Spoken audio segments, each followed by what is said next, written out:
आज के इस वीडियो पर हम बात करने वाले हैं नोकिया G21 के बारे में। जैसे कि यहाँ पर 2 दिन पहले मैंने ये वीडियो अपलोड किया था जहाँ पर आपका बहुत अच्छा खासा रिस्पांस आया था एंड वहाँ पर भी मुझे कुछ कमेंट ऐसे देखने को मिले, जैसे कि ये कमेंट देख सकते हो। हमारे इस व्यूअर ने हमें कमेंट करा, अगर ये स्मार्टफोन अंडर 14,500 के करीब आता है तो ये वो स्मार्टफोन परचेस कर लेंगे।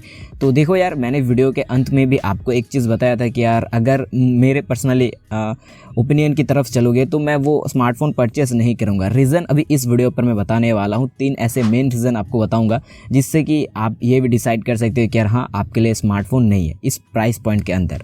तो चलिए यार बात करते हैं रीज़न वाइज। एंड यहाँ पर 2 रीज़न थे मेरे पास इस वीडियो को बनाने का। एक तो यार उस यूज़र का कमेंट एंड दूसरा था मुझे भी थोड़ा डाउट हो रहा था। मैंने जैसे कि इस वीडियो के अंत पर भी बताया था, तो सारे डाउट इस वीडियो पर अभी आप क्लियर करने वाले हैं। तो चलिए यार बात करते हैं फर्स्ट पॉइंट से। तो देखो यार, जैसा कि डिस्प्ले के बारे में हम पहले बात कर लेते हैं। फर्स्ट पॉइंट हमारा यही होने वाला है। तो यहाँ पर जो आपको डिस्प्ले मिलता है वो है IPS डिस्प्ले। तो ऑब्वियसली यार देखो, मार्केट पे बहुत तरह के डिस्प्ले होते हैं एंड इस प्राइस पॉइंट के अंदर आपको एमोलेड डिस्प्ले भी देखने को मिलते हैं। अंडर 15,000 के अंदर जब आपको एमोलेड डिस्प्ले देखने को मिल रहा है तो क्यों आप 14,500 पर IPS डिस्प्ले के साथ जाना चाहोगे। अभी देखो यार, IPS एंड एमोलेड में बहुत फ़र्क है, यानी कि काफ़ी हद तक बहुत सारी चीज़ें आपको अच्छी देखने को मिलती है एमोलेड डिस्प्ले पर। उसका जो डिस्प्ले क्वालिटी है या फिर बैटरी वो ज़्यादा एफिशिएंट है वो डिस्प्ले, तो ऐसी कुछ चीज़ है। एंड डिस्प्ले के मामले में यार एमोलेड डिस्प्ले IPS से बहुत हद तक अच्छा दिखता है। तो यही थोड़ी बहुत चीज़ है। एंड मैं कहता हूँ यार, आपको एक स्मार्टफोन अगर सजेस्ट करो एमोलेड डिस्प्ले वाला, तो यहाँ पर जैसे कि मेरे चैनल पर एक वीडियो भी था Redmi Note 10S के ऊपर। तो वो वाला जो फ़ोन है वो IPS LCD डिस्प्ले नहीं है, वो एमोलेड डिस्प्ले है एंड वो उसका जो प्राइस है वो है 14,500। तो यार सेम ही प्राइस है लगभग। तो यार आप क्यों IPS की तरफ जा रहे हो जबकि आपको एमोलेड देखने को मिल रहा है। अभी देखो, और 2 रीज़न भी मेरे पास क्लियरली मैं आपको बता सकता हूँ एंड आपको मैं कौन सा स्मार्टफोन लेना चाहिए वो भी थोड़ी बहुत रिकमेंड कर सकता हूँ। तो डिस्प्ले के मामले में जैसे कि Redmi Note 10S भी बेटर है एंड काफ़ी हद तक और सारे चीज़ों में भी वो बेटर है, आगे आपको जाके पता चलेगा।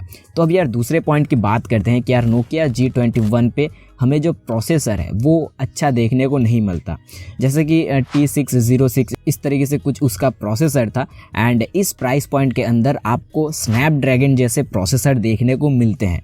स्नैपड्रैगन आई थिंक 730 या फिर 730 मोटरोवाला का एक स्मार्टफोन आया था, मोटरोवाला G31, उसका भी प्राइस लगभग ऐसा ही था। तो वो वाला स्मार्टफोन भी बेटर था, काफ़ी हद तक वो स्टॉक एंड्रॉयड के साथ आ रहा था। तो यार वो एक अच्छी बात है। एंड मोटरोवाला G31 पर भी आपको एमोलेड डिस्प्ले एंड उसके साथ ही यार उसका प्रोसेसर भी बेटर देखने को मिलता है। मोटरोवाला का जो G31 स्मार्टफोन है उस पर भी आपको डिस्प्ले एमोलेड देखने को मिलता है, उसके साथ ही उसका प्रोसेसर भी बेटर है। एंड अगर हम बात करें यार दोनों के AnTuTu स्कोर की, तो अभी देखो यार, जैसा कि मैंने आपको नोकिया G21 का AnTuTu स्कोर बताया था लगभग 1,54,000 के करीब आ रहा था। बट यार उसके जगह पे हम बात करें यार और सारे प्रोसेसर की, तो यार 3 लाख के करीब उनका स्कोर जाता है। यानी कि जो आप स्मार्टफोन नोकिया G21 स्मार्टफोन देख रहे हो उससे दुगना प्रोसेसर उस प्राइस पॉइंट पर देखने को मिलेंगे। जैसे कि यहाँ पर मैंने Redmi Note 10S का आपको एग्जांपल दिया था, तो उस पर आपको MediaTek Helio G95 देखने को मिलता है एंड वहाँ पर आपको जो AnTuTu स्कोर मिलता है वो है 3 लाख के ऊपर।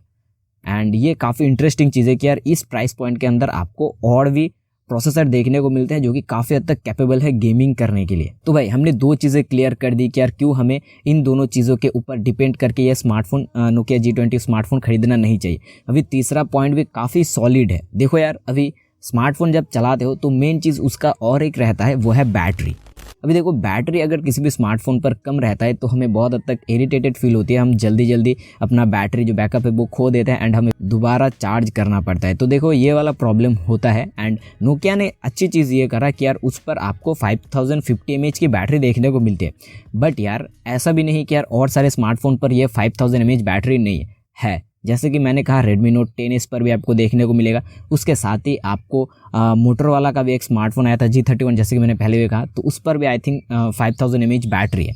तो ये दोनों स्मार्टफोन आप इसके ऑल्टरनेटिव यानी कि पकड़ के चल सकते हो कि हाँ, अगर मैं कहूँ मेरे मुताबिक तो यार बैटरी के मामले में नोकिया से भी बेटर बैटरी बैकअप आपको Redmi Note 10S and Motorola G31 पर देखने को मिलेगा। अभी क्योंकि उन दोनों पर एमोलेड डिस्प्ले है, उनका प्रोसेसर भी कैपेबल है, काफ़ी हद तक अच्छा है। तो यार वहाँ पर आपको अच्छी बैटरी बैकअप देखने को मिलेगी।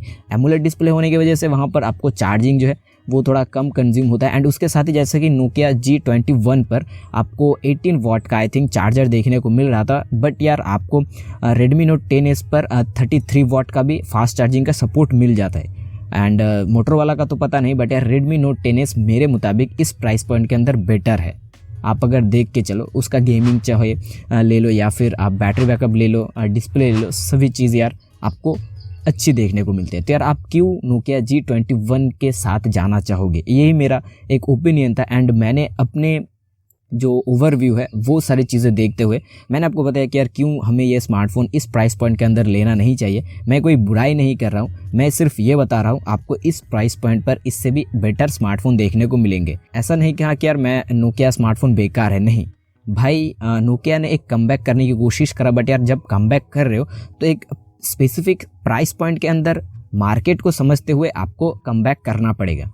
अगर मान के चलो आप 15,000 जो प्राइस पॉइंट का स्मार्टफोन है वो आप 13,000 पे लॉन्च कर रहे हो, 30,000 पर, तो वो क्यों ही वो परचेस करेंगे लोग। अभी यही मेरा मेन रीज़न था। एंड अगर यार आपको समझ में आ रहा है ये वीडियो, एंड अगर आप लिटरली मेरी जो बात है उससे आप सहमत हो, तो यार ज़रूर से नीचे कमेंट करना। एंड ये भी कमेंट करना कौन सा स्मार्टफोन परचेस करने जाओगे इस प्राइस पॉइंट पर। और भी सारे स्मार्टफोन है, मैंने जैसे कि 2 स्मार्टफोन आपको सजेस्ट करा, एक तो है मोटरोवाला G31 एंड एक तो है यार नोकिया क्यों यार Redmi Note 10s। तो ये दोनों स्मार्टफोन आप परचेस कर सकते हो इस प्राइस पॉइंट के अंदर।